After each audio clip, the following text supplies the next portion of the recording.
అమ్మ పాఠాలకు స్వాగతం. ఈరోజు మనం ధర్మదీక్ష అనేటటువంటి పాఠ్యభాగం గురించి తెలుసుకుందాం. దీన్ని రచించినటువంటి కవి పిలక గణపతి శాస్త్రి గారు. ఈయన 1911 ఫిబ్రవరి నెల 24వ తారీఖున తూర్పుగోదావరి జిల్లాలోని కట్టుంగ అనేటటువంటి గ్రామంలో జన్మించారు. విజయనగరంలో చదువుకున్నారు. సాహిత్య విద్యా ప్రవీణ, ఉభయ భాషా ప్రవీణ చదివారు, పూర్తి చేశారు. రత్నాపహారం అనేది ఈయన రాసిన మొదటి రచన. మణిదీపిక, ప్రాచీన గాథాలహరి, విశాల నేత్రాలు, కాశ్మీర పట్టమహిషి, నాగమల్లిక, అందని చందమామ ఇలాంటివన్నీ కూడా ఈయన రాసినటువంటి ఇతర రచనలు అన్నమాట. అంతేకాకుండా సంస్కృతం, బెంగాలీ భాషల నుంచి అనేక అనువాదాలు కూడా ఈయన చేయడం జరిగింది. ఈయన రాసేటటువంటి ఆ శైలి ఏ విధంగా ఉంటుంది అంటే సరళంగా, అందంగా అలంకరించినట్టుగా ఉంటుంది వీరి యొక్క రచన. చదవండి, ఆలోచించండి, చెప్పండి. చూడండి, వారణాసిని బ్రహ్మదత్తుడు పరిపాలించాడు. అలా పరిపాలిస్తున్న సమయంలో బోధిసత్వుడు 500 మంది శిష్యులతో పాటుగా హిమాలయాల్లో ఆయన ఉండేవారు.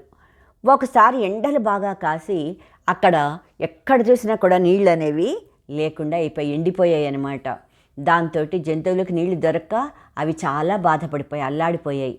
శిష్యుల్లో ఒకడేం చేశాడు, పాపం ఈ జంతువుల యొక్క బాధ, దాహం చూసి అర్రే అనుకుని ఒక తొట్టిని తయారు చేసి దూరంగా ఎక్కడో ఉంటే అక్కడి నుంచి నీళ్లు తీసుకొచ్చి ఆ తొట్టి అంతా నింపుతూ ఉండేవాడు. ఈ జంతువులన్నీ కూడా గుంపులు గుంపులుగా అక్కడికి వచ్చి ఆ నీరుని తాగుతూ ఉండేవి. దాంతో శిష్యుడు చాలా ఆనందించాడు.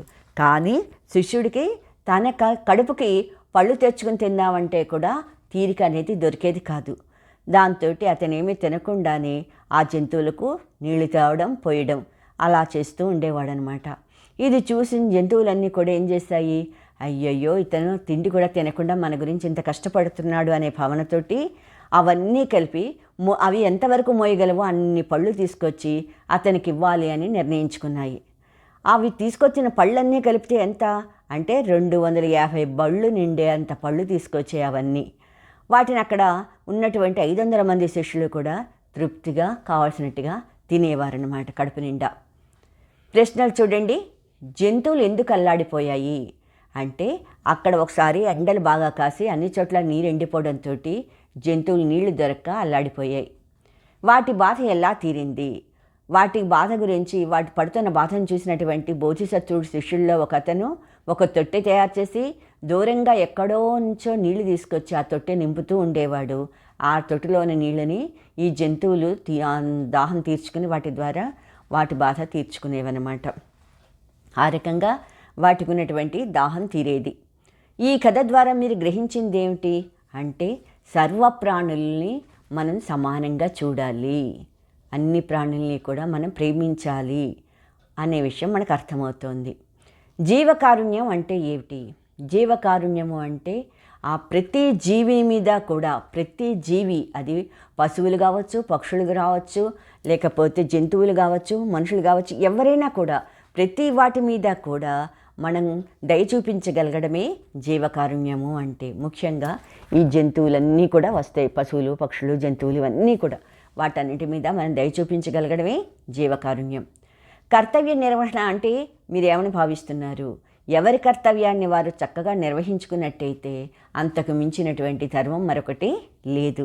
అప్పుడు అన్నీ కూడా సక్రమంగానే ఉంటాయి. దేశం చూడండి, పిల్లల్లో సున్నిత భావాన్ని పెంపొందించాలి. సున్నిత భావం అంటే మనసు స్పందించే అటువంటి గుణాన్ని మనం పెంపొందించాలి. అన్ని ప్రాణుల్లోని కూడా మనం జాలితోటి, దయతోటి చూడాలనేటటువంటి ఆలోచన కూడా పిల్లల్లో మనం కలిగిస్తూ ఉండాలి. ఎవరి పని వాళ్ళు సక్రమంగా చేస్తే ఫలితాలు అనేవి, సత్ఫలితాలు కూడా వాటంతటవే వస్తాయని చెప్పడమే మన పాఠ్యభాగం యొక్క ఉద్దేశం. దీన్ని రాసిన వారు పిలక గణపతి శాస్త్రి గారు. ఆయన రాసినటువంటి ప్రాచీన గాథాలహరి అనే పుస్తకంలోంచి మన పాఠ్యభాగం తీసుకోబడింది. మనం ఇప్పుడు పాఠ్యభాగంలోకి వెళ్ళిపోదామా? ఆవుదూడ ఏం చేసింది? అంబా నరుస్తోంది. అప్పటికి గోధూళి వేళ అయింది, అంటే సాయంత్రం అయిపోయింది, పొద్దు గుంకిందనమాట. అడవి అనే గ్రామంలో నందగోపాల్ నాలమందంతా కూడా వచ్చేసింది. కానీ ఒక్క ఆవు మాత్రం తిరిగి రాలేదు. నందగోపాలుడికి ఆవుల మంది ఉందన్నమాట. ఎక్కువ ఆవులు ఉన్నాయి. అవన్నీ కూడా వెళ్ళాయి, బయట గడ్డి మీసాయి, వచ్చేసాయి. కానీ ఒక్క ఆవు మాత్రం అక్కడికి రావడం జరగలేదు. బాగా చీకటి పడిపోయింది, అయినా ఆవు మాత్రం రాలేదు. గోశాలలో ఉన్నటువంటి గోవులన్నీ కూడా తోక ఎత్తిపెట్టి ఎంతో సంతోషంగా అవి పాలని కుడుస్తున్నాయి. అంటే ఈ దూడలన్నీ కూడా తల్లి దగ్గర పాలను తాగుతున్నాయి అన్నమాట. కానీ ఒక ఆవు దూడ మాత్రం దాని తల్లి లేక అంబా అంబా అంబా అనుకుంటూ అదే పనిగా అరుస్తూనే ఉంది. ఆ దూడ పుట్టినప్పటి నుంచి ఈ నందగోపాలుడి యొక్క ఇల్లంతా కూడా పాడి పంటలతోటి కళకళలాడుతూ ఉంది. అంచేత ఆ ఆవన్న ఆ దూడన్న ఈ నందగోపాలికి చాలా ప్రేమ అన్నమాట. అందుకని అదే పనిగా అరుస్తున్నటువంటి ఆ ఆవు దూడను చూసేటప్పటికి ఇతనికి అన్నం సహించలేదు. రాత్రి ఇంకా తెల్లవారుతుంది అనిపించుకుని ఏం చేశాడు, అయ్యయ్యో ఆవు ఎక్కడ పోయిందో ఏమో, ఎలా ఉందో ఏమో అని భయపడుతూనే ఉన్నాడు. రాత్రి ఎలాగో గడిపాడు. తెల్లారగానే ఏం చేశాడంటే లేచి ఆవుని వెతికి పట్టుకోవడం కోసం అడవి గ్రామానికి దగ్గరలో ఉన్నటువంటి అడవికి బయలుదేరి వెళ్ళాడు. నందుడూరు అనేటటువంటి ఆ గ్రామం పొలిమేర దగ్గరికి వచ్చేటప్పటికి పూర్తిగా తెల్లారింది. ఈ పొరుగుళ్ళ నుంచి జనం అందరూ కూడా ఏం చేశారు, తీర్థానికి జనాలు వచ్చినట్టుగా, ప్రజలు వచ్చినట్టుగా ఈ అడవి గ్రామానికి వాళ్ళందరూ కూడా నడిచి గబగబా వచ్చేస్తున్నారు. కానీ నందుడు మాత్రం ఏం చేస్తున్నారు, అందరూ అడవి గ్రామానికి వస్తుంటే నందుడు ఒక్కడు మాత్రం ఆ గ్రామం దాటి అక్కడ అడవిలోకి బయలుదేరి వెడుతున్నాడు. అక్కడ ఉన్నటువంటి వస్తున్నటువంటి అడవి గ్రామానికి వస్తున్న ప్రజల ముఖాలన్నీ కూడా ఆ పొద్దుటే అందరిలోనూ కూడా ఆనందం కనిపిస్తోంది. అందరూ చక్కగా హ్యాపీగా కనిపిస్తున్నారు వాళ్ళందరినీ చూస్తూ ఉంటే. చిన్న చిన్న పిల్లల్ని కూడా వెంట పెట్టుకునే వారందరూ ఎక్కడికి వెళ్తున్నారబ్బా అనుకుని నందుడికి ఏంటి వీళ్ళందరూ ఎక్కడికి వెళ్తున్నారు అనేటటువంటి ఆసక్తి కలిగింది. నడవలేక నడుస్తున్న ఒక ముసలి తాత కూడా అలాగే ఊరికి వెళ్తున్నాడు. దాంతో అతనికి ఆసక్తితోటి ముసలి తాత దగ్గరికి వెళ్ళాడు. వెళ్ళి ఎక్కడికి ప్రయాణం, మీరు ఎక్కడికి వెళ్తున్నారు అని అడిగితే ఆ తాత ఏమని చెప్పాడు, మేము అడవికి వెళ్తున్నాం బాబు అన్నాడు. అడవికా? ఇప్పుడు అతను అడవి నుంచే వస్తున్నాడు కదా, అడవి గ్రామంలో ఉన్నవాడైనా అక్కడి నుంచే వస్తున్నాడు. అడవికి పోతున్నానని ఈ తాత చెప్పడంతో ఏంటి విశేషం అని అడిగాడు. అడిగితే అతను అంటాడు, నీకు తెలియదా అంటే, నాకు ఇంకా ఏం తెలియదు, నీ పొద్దుటే బయలుదేరి వచ్చేసాను నేను బయటికి, ఏమిటి విశేషం అని అడిగాడు. దానికి ఆ తాత ఏమన్నాడంటే, ఇవాళ పొద్దుటే గౌతమ బుద్ధులు అడవికి వస్తున్నారంట, ఆ అడవికి వచ్చేస్తున్నారని తెలిసింది. అందుకే ఆ మహాత్ముని ఒక్కసారైనా చూడాలనే ఉద్దేశంతో, చూసి వస్తే బాగుంటుందనే ఉద్దేశంతో, మళ్ళా మాకు ఈ జన్మలో అతని యొక్క దర్శన భాగ్యం జరుగుతుందో జరగదో, లభిస్తుందో లభించదో అనేటటువంటి భావంతో మేము బయలుదేరి వెళ్తున్నాము అని చెప్తాడు తాత. ఈ నందగోపుడు ఏం చేశాడంటే, అవునా ఆయన ఇప్పుడు వస్తున్నారా, వచ్చినటువంటి ఆ గౌతమ బుద్ధుడి వాళ్ళంతా అడవిలోనే ఉంటారా అని అడిగాడు. అడిగితే తాత అంటాడు, మధ్యాహ్నం భిక్ష ముగించుకుని వెంటనే తిరిగి శ్రావస్తి నగరానికి వెళ్ళిపోతారట నాయన అని చెప్పాడు. అయ్యో అలాగా అనుకుని నందగోపుడు చాలా బాధపడతాడు. ఎందుకు, ముసలి తాతను అతను వాళ్ళకం చేసి, ఏం నాయన మీదే ఊరు అని అంటే, నాది అడవి గ్రామమే అన్నాడు. అయితే పొరుగుళ్ళ నుంచి అందరూ కూడా అడవికి వస్తూ ఉంటే నువ్వు గ్రామం విడిచి వెళ్ళిపోతావేంటయ్యా అని చెప్పి నవ్వుతాడు ముసలి తాత. అయినా సరే తను ఎందుకు బయలుదేరాడు, ఎందుకు వెళ్తున్నాడు అని అంటూ చెబుతూ నా ఆవు ఏమైపోయిందో, ఏ పులివాత పడిందో అని భయపడిపోతున్నాను అని కూడా చెప్పాడు. దాంతో ఇంక ముసలి తాత ఏమంటాడు, ఏం మాట్లాడలేక సరేలే అని చెప్పి అతను అడవికి వెళ్ళిపోయాడు. ఈ అడవి గ్రామం నుంచి అతను వెళ్ళిపోతే ఈ అడవి నుంచి వస్తున్నటువంటి నందగోపుడు మాత్రం ఇంకేం చెయ్యలేక, ఎలాగైనా మనం ఆ గౌతమ బుద్ధుడిని చూస్తే బాగుంటుంది, ఎలాగా నేను ఇప్పుడు గోవు గురించి మానేసి వెళ్ళిపోనా అనుకుంటాడు. ఒక నిమిషం మళ్ళీ వెనక్కి వెళ్ళిపోనా, వెళ్ళి గౌతమ బుద్ధుడిని చూసి రావచ్చు అనుకుంటాడు. కానీ మళ్ళీ ఈ సమయంలో కాకపోతే మళ్ళీ ఇంకో సమయంలో నాకు ఆయన గౌతమ బుద్ధుడిని చూసే దర్శన భాగ్యం కలుగుతుందా, కలగదేమో అని భయం. అలానే వెనక్కి 2 అడుగులు వేసినట్టే వేశాడు. కానీ అతని మనసుకి ఆ ఇంట్లో ఉన్నటువంటి ఆ లేగదూడ అంబా అని అరుస్తున్నటువంటి ఆ అరిపే వినిపించింది అతనికి. అయ్యయ్యో ఆవు చూస్తే ఏమో అడవిలో వెళ్ళిపోయింది, ఆ అడవుల్లో ఏ పులివాత పడిందో ఏమోను, ఇక్కడ చూస్తే ఇంటి దగ్గర చూస్తే ఏమో ఆవు దూడేమో తల్లి గురించి అంబాని గుండెలు పగిలేట్టుగా ఏడుస్తోంది. అయ్యో అనుకుంటాడు. ఒక నిమిషం తల్లి ఆవు కూడా ఆ ఇంట్లోనే పుట్టింది. క్రమంగా తన పిల్ల పాపలతోటే అది కూడా పెరిగి పెద్దదైంది. దాని పాపలందరూ కూడా మళ్ళీ ఆవు పాలు తాగి పెరిగి పెద్దవాళ్ళు అయ్యారు. నందుడు కూడా క్రమక్రమంగా వారితో పాటు ఆవు పాలు తాగి తాను పెద్దవాడయ్యాడు. దానికి కూడా ఒక కోడిదూడ పుట్టింది. ఇంతవరకు కూడా పుట్టినవన్నీ కూడా పెయ్యదూడలైతే కోడిదూడలు పుట్టిన వేళ విశేషం ఏమో కానీ అప్పటి నుంచి నందగోపుని ఇల్లంతా పసిపాపలతోటి వాళ్ళ యొక్క పసిపాపల నవ్వులతోటి కళకళలాడుతూ ఉంది. అతని గుండెల్లో మళ్ళా లేగదూడ అంబా నరుస్తున్నట్టు ఫీలింగ్ కలిగింది. అంతే, ఇంకా నందగోపాలుడికి వెనక్కి వెళ్ళాలనిపించలేదు. ఎలా అయినా సరే ఆవును వెతికి పట్టుకోవాలని ముందుకి గబగబా తొందరగా స్పీడ్గా నడవడం మొదలుపెట్టాడు. గౌతమ బుద్ధుడు నేను వెళ్ళేటప్పటికి ఉంటాడో ఉండడో, ఆయన చేసేటటువంటి ప్రసంగం ధర్మ ప్రసంగం వినే అదృష్టం కలుగుతుందో కలగదో అని భయపడుతూనే ఉన్నాడు. అయినా సరే నా పూర్వజన్య పుణ్యం అంతే అనుకుంటూ ఇంకేం చేయలేక తొందరగా ఆవును వెతికి పట్టుకుని మళ్ళా వద్దాంలే, ఎంత వీలుంటే అంత తొందరగా వెనక్కి వచ్చేద్దాము, కనీసం ఆయన యొక్క స్పీచ్ ధర్మ ప్రసంగం వినలేకపోయినా ఆయన్ని చూసే భాగ్యమైనా కలిగితే చాలు నాకు అనుకుంటూ స్పీడ్గా నడుచుకుంటూ అడవిలోకి వెళ్ళిపోయాడు నందగోపాలుడు. నందగోపుడు ఏం చేశాడు, ఆవు కోసం అడవంతా తిరిగాడు. మిట్ట మధ్యాహ్నం అయిపోయింది. ఎండ చూస్తే నెత్తిని మార్చేస్తోంది, లోపల చూస్తే ఆకలిహేస్తోంది, కడుపులో నాలుగు చూస్తే దాహానికి పిడచగట్టుకుపోతుంది. అయినా సరే నందుడు పట్టు వదలకుండా అలా తిరుగుతూనే ఉన్నాడు. అడవంతా గాలిస్తూనే ఉన్నాడు. అయితే అడవిలో ఎక్కడో మారుమూల ఒక అంబా అనే కేక అతనికి వినిపించింది. గబగబా చెట్లు పుట్టలు దాటి ఆ పిలిపి వినిపించిన ప్రదేశానికి చేరుకున్నాడు. వెతుకుతున్న ఆవు కనిపించింది. నా ఆవు నాకు దొరికింది అనుకున్నాడు.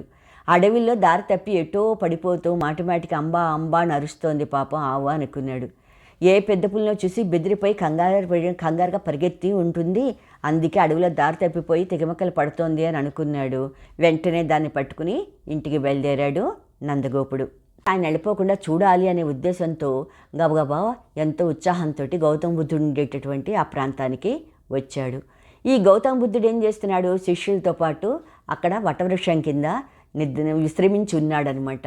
ఆ అడవి గ్రామంలో తెల్లారేటప్పటికల్లా అరుణోదయ కాంతులు వచ్చేటప్పటికి, అంటే తెల్లారేటప్పటికి కాషాయంబరదారులైనటువంటి బౌద్ధ భిక్షులందరూ కూడా అక్కడ కనిపించారు. ఈ భిక్షువులతో పాటుగా గౌతమ దేవుడి ముఖం కూడా అప్పుడే ఉదయిస్తున్న సూర్యుడిలాగే ఆయన ముఖం కూడా చక్కగా బాణబింబంలా మెరిసిపోతోంది. ఆ చూసిన గ్రామస్తులందరూ కూడా ఏం చేశారు, భిక్షువులందరి దగ్గరికి ఎదురెళ్ళి అతిథి సత్కారాలతోటి వాళ్ళని ఆహ్వానించారనమాట ఆప్యాయంగా. అక్కడ ఉన్నటువంటి ఒక పెద్ద చెట్టు కింద వాళ్ళందరూ ఉండడానికి విడిది ఏర్పాటు చేశారు. తర్వాత క్రమక్రమంగా భిక్షా సమయం అయింది, మధ్యాహ్నం అయింది, భిక్షా సమయం అయింది. ఈ భిక్షకులందరూ కూడా తమ భిక్షపాత్రలు పట్టుకుని అడవి గ్రామంలోకి వెళ్ళడానికి సిద్ధపడ్డారు.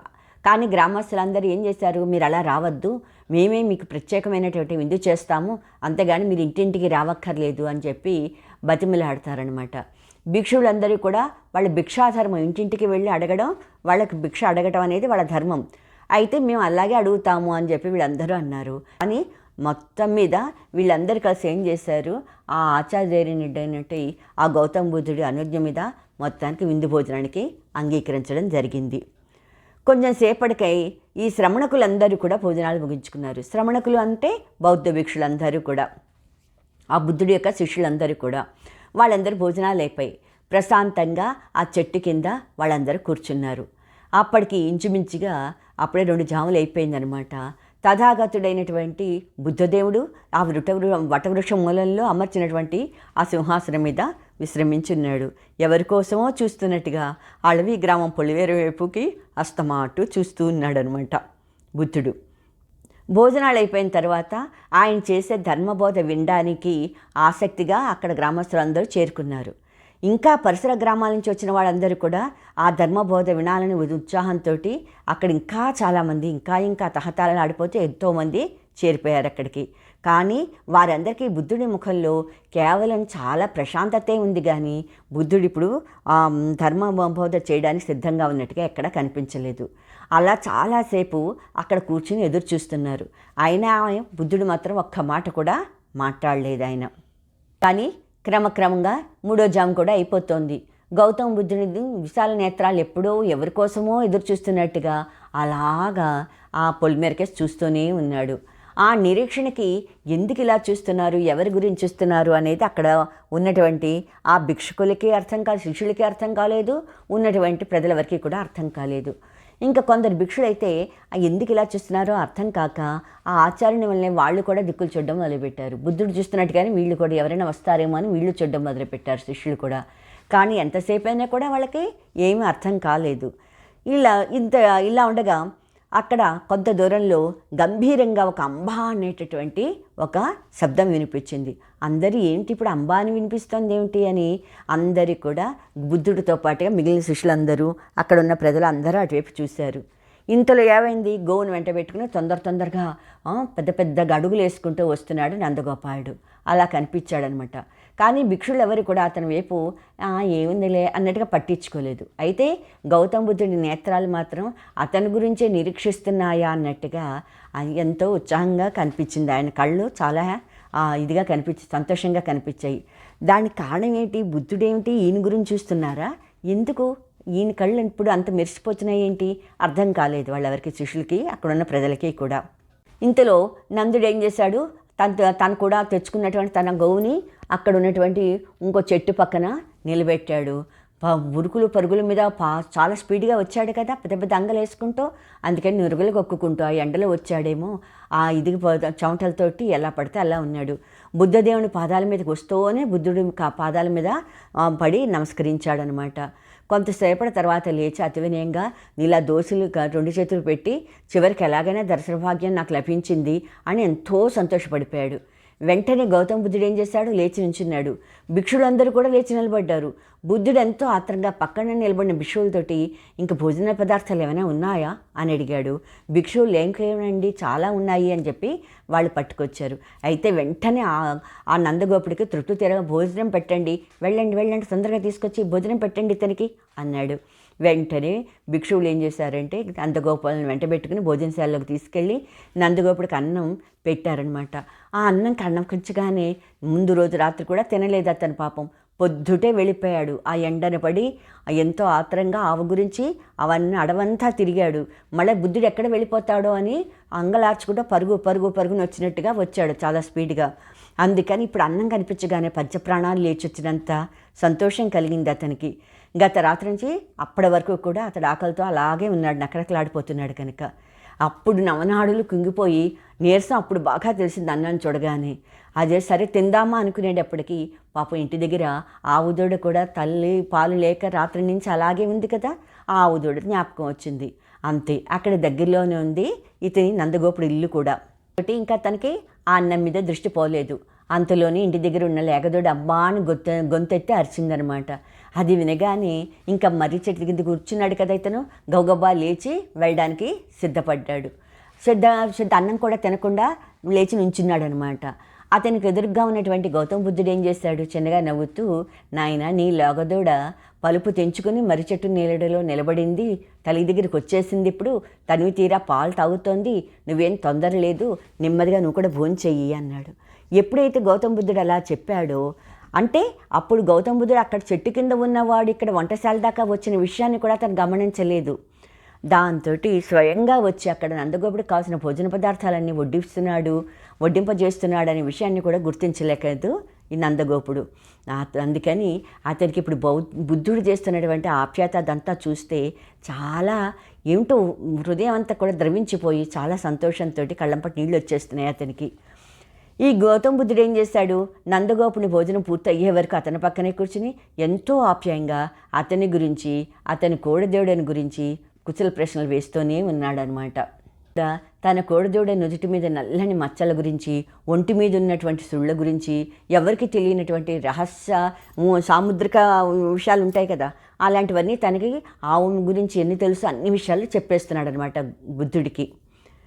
ఇంకా ప్రత్యేకంగా వంశపారంపర్యత గురించి కొన్ని గోసాముద్రిక రహస్యాలు ఆచార్యదేవునికి అన్నీ కూడా తెలియజేశాడు. అంటే హస్తాముద్రిక ఎలా అయితే మనుషులకు ఉంటుందో అలాగే కూడా గోసాముద్రిక రహస్యాలు అనేవి ఉన్నాయి. అవన్నీ కూడా తనకి తెలిసినవన్నీ కూడా బుద్ధుడికి చెప్పేశాడు. అవన్నీ విన్నాడు బుద్ధుడు. అన్నీ విని ఇంకా కొన్ని చిన్న సందేహాలు ఉన్నాయి, అవి కూడా చెప్పమని అడిగాడు. నందగోపుడు ఇంకా ఆనందంతో ఇంకా అవన్నీ కూడా ఈ బుద్ధుడికి అడగనివి అన్నీ చనువుగా చెప్పుకుంటూ వెళ్ళిపోతున్నాడు అనమాట. నందగోపుడు యొక్క భోజనం అంతా పూర్తయ్యే వరకు ఉన్నాడు. అయిన తర్వాత అప్పుడు ధర్మబోధ తలపెట్టడానికి సిద్ధపడ్డాడు బుద్ధుడు అనమాట. ఈ చుట్టూరా ఉన్నటువంటి భిక్షువులందరూ కూడా వీళ్ళ మాటలు ఇవన్నీ వింటున్నారు. వీళ్ళిద్దరి మాటలు వింటుంటే ఇద్దరు గోపాలను ఉండి మాట్లాడుకుంటే ఎలా ఉంటాయి, గోవులు కాచుకునే వాళ్ళు మాట్లాడుకుంటే ఎలా ఉంటాయి, అలా గోవులకు సంబంధించిన మాటలే మాట్లాడుకుంటున్నారు. కనుక వాళ్ళందరికీ ఏంటిది, వీళ్ళిద్దరు ఇలా గోవుల గురించి ఇలా మాట్లాడుకుంటున్నారేమిటి అని చాలా ఆశ్చర్యంగా చుట్టూ ఉన్నవాళ్ళు, ఈ బుద్ధుడి యొక్క శిష్యులు అందరూ చూస్తూ ఉండిపోయారన్నమాట వీళ్ళిద్దరిని. మీద నందగోపుడి యొక్క భోజనం అయిపోయింది. బుద్ధదేవుడు ఏం చేశాడు, అతన్ని వెంట పెట్టుకుని ఆ చెట్టు కిందకి, వటవృక్ష కిందకి, మర్రి చెట్టు కిందకి వెళ్ళాడు. వెంటనే అక్కడ అష్టాంగ ధర్మం గురించి ప్రవచనం మొదలుపెట్టాడు.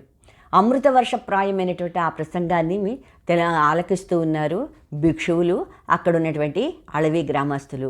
వీళ్ళందరూ చుట్టుపక్కల నుంచి వచ్చిన వాళ్ళు, వీళ్ళందరూ కూడా అందరూ ఆ మాటలన్నీ వింటూ ఆనందంతో తలముహలకలైపోయారు వాళ్ళందరూ.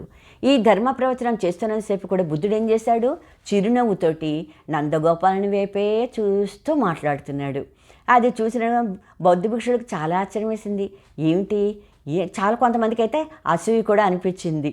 ఎందుకు, కొందరేమో ధర్మ ప్రవచనం ముగిసే వరకు ఎలాగో అలా నిగ్రహించుకుని అంతా అయిపోయిన తర్వాత బుద్ధదేవుడికి నందగోపుడికి ధర్మదీక్ష అనుగ్రహించాడనమాట. అంటే మొత్తం మీద ధర్మం గురించి ఆయన చెప్పడం అయిపోయింది, ధర్మ ప్రవచనం అయిపోయింది. తర్వాత బుద్ధదేవుడు ఏం చేశాడంటే నందగోపుడికి ధర్మదీక్ష గురించి తెలియజేశాడు. ఇంక ఇదంతా అయిపోయిన తర్వాత ధర్మ ప్రవచనాలు అయిపోయాయి, ధర్మదీక్ష నందగోపుడికి అనుగ్రహించాడు. అన్నీ అయిపోయిన తర్వాత ఈ బుద్ధుడితో పాటు అతని శిష్యగణం అందరూ కలిసి అక్కడి నుంచి శ్రావస్తి నగరానికి బయలుదేరి వెళ్ళిపోయారు. బుద్ధుడు అష్టాంగ ధర్మాల గురించి చెప్పాడు. అష్టాంగ ధర్మాల్లో ఏమేమున్నాయి, సమ్యక్ దృష్టి, సమ్యక్ వాక్కు, సమ్యక్ కర్మ. సమ్యక్ అంటే సత్యం, సత్యవంతమైనటువంటి దృష్టి. నీ చూపుల్లోనూ నిజాయితీ ఉండాలి, మాటలో నిజాయితీ ఉండాలి, నువ్వు చేసే పనిలో నిజాయితీ ఉండాలి. నాలుగోది, నీ లక్ష్యం కూడా నిజాయితీ కలిగి ఉండాలి. ఐదోది, నీ మనస్తత్వం ఎప్పుడూ సత్యవంతంగానే ఉండాలి. ఆరోది, నీ జీవితం కూడా సత్యవంతమైనటువంటి జీవితాన్ని నువ్వు గడపాలి. నువ్వు చేసే వ్యాయామం కూడా సమ్యక్ వ్యాయామమే అయి ఉండాలి. నీ భావనలు కూడా సత్యవంతంగానే ఉండాలి. ఇవన్నిటినీ కలిపితేనే ఇవన్నీ ఏమన్నారు, అష్టాంగ ధర్మాలు అంటారు. సరే, అంతవరకు నిగ్రహించారు కదా వీళ్ళందరూ, బౌద్ధ భిక్షుకులందరూ కూడా. అప్పటి నుంచి వీళ్ళల్లో చలనం మొదలైంది. ఇంకా నడిచి వెళ్తున్నారు వీళ్ళందరూ మళ్ళీ వేరే గ్రామానికి. వెళుతున్నప్పుడు వీళ్ళే మాట్లాడుకోవడం మొదలుపెట్టారు. కొంతమంది అయితే గట్టిగా కూడా మాట్లాడుతున్నారు. వాళ్ళందరూ గుసగుసలో చెప్పుకోవడానికి కారణం ఏంటి అంటే, ఇన్నాళ్ళ నుంచి జరుగుతున్నటువంటి గౌతమ బుద్ధుడి యొక్క ప్రసంగాల్లో గౌతమ దేవుడు ఎవరికీ కూడా భోజనం విషయమే ప్రశ్నించలేదు, ఎవరికి దగ్గరుండి భోజనం పెట్టించను లేదు. అలాంటిది ఈరోజు ఆయన ఎంతోసేపటి నుంచి వేచి ఉన్నారు భిక్షువులందరూ ఆయన చెప్పే మాటలు వినడానికి. అలాగే అడవి గ్రామస్తులందరూ కూడా అక్కడ కూర్చుని ఈయన చెప్పే మాటలు వినడానికి ఎదురు చూస్తున్నారు. అయినా కూడా వీళ్ళందరినీ కాదని స్వయంగా నందగోపుడికి భోజనం పెట్టించి దగ్గర ఉండి భోజనం పూర్తయ్యే వరకు ఉన్న తర్వాత అప్పుడు ధర్మ ప్రవచనం ప్రారంభించారు ఆయన. ఇంకా నందగోపుడి విషయాన్ని చూస్తే అతడు ఏమైనా గొప్పవాడా పోని అంటే లేదు, ఉట్టి అమాయకుడు ఆయన. నందగోపుడు ఉట్టి అమాయకుడు. అలాంటి సామాన్యుని భోజన విషయంలో గౌతముడు అంతటి పక్షపాతం ఎందుకు కలిగి ఉన్నాడు, ఎందుకంత అవసరం ఏంటి ఈయనకి, గురువుగారికి అని వాళ్ళు అనేక రకాలుగా గుసగుసలాడుకుంటూ వచ్చారనమాట.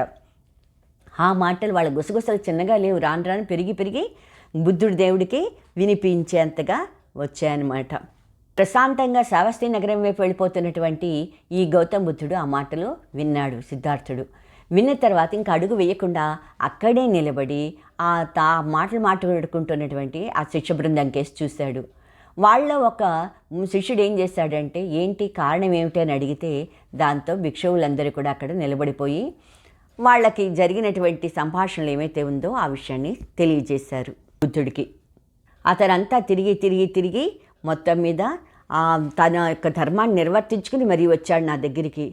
నేను కూడా ఇంత దూరం నడిచి ఈ అడవి గ్రామానికి ఎందుకు వచ్చానో మీకు ఎవరికైనా తెలుసా అని అంటే శిష్యులందరూ ఒకళ్ళ మొహాలు చూసుకున్నారు. నేను ఎందుకు వచ్చానో తెలుసా, ఈ నందగోపాలను గురించే వచ్చాను నేను ఇక్కడికి అని చెప్పాడు బుద్ధుడు.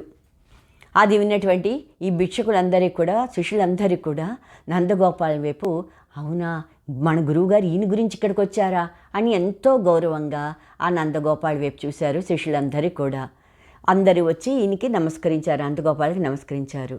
పాటే కొంత దూరం బయలుదేరి వెళ్తున్నాడు నందగోపాలుడు. అందుకని మధ్యలో ఈ మాటలన్నీ విన్నాడు. వాళ్ళతో పాటు వాళ్ళ సందేహాలు, బుద్ధుడు తీర్చినటువంటి వాళ్ళ శిష్యుల సందేహాలు తీర్చడం ఇవన్నీ కూడా వింటూ ఉన్నాడనమాట. దాంతో ఆ నందగోపాలుడు ఏం చేశాడు, ఆ గౌతమ బుద్ధుడికి ఆయన శిష్యులకు అందరికీ కూడా సాష్టాంగ నమస్కారం చేశాడు. చేసి లేచి నిలబడి అమాయకంగా అంటున్నాడు, బాబు నాకేం తెలుసు, నేను ఉట్టి అమాయకుణ్ణి. అయితే ఆ మహారాజులు కూడా నాలాంటి వారే. మందులో ఒక గోవు తప్పిపోయినా మరి వారికి కన్నపాణాలు సహించవు. వారి మనసు అప్పుడే తీసిన వెన్నపూస లాంటిది. ఆ అమాయక ప్రసంగం వినగానే అక్కడున్నటువంటి శిష్యులందరికీ కూడా చిరునవ్వు కలిగింది ఆయన వాళ్ళందరి ముఖాల్లో. అంటే ఆయన ఏమన్నాడు, నేను కూడా ఒక అమాయకుడిని, అందుకే ఈయన ఏం చేశారు, నా ఆకలి బాధను తీర్చారు.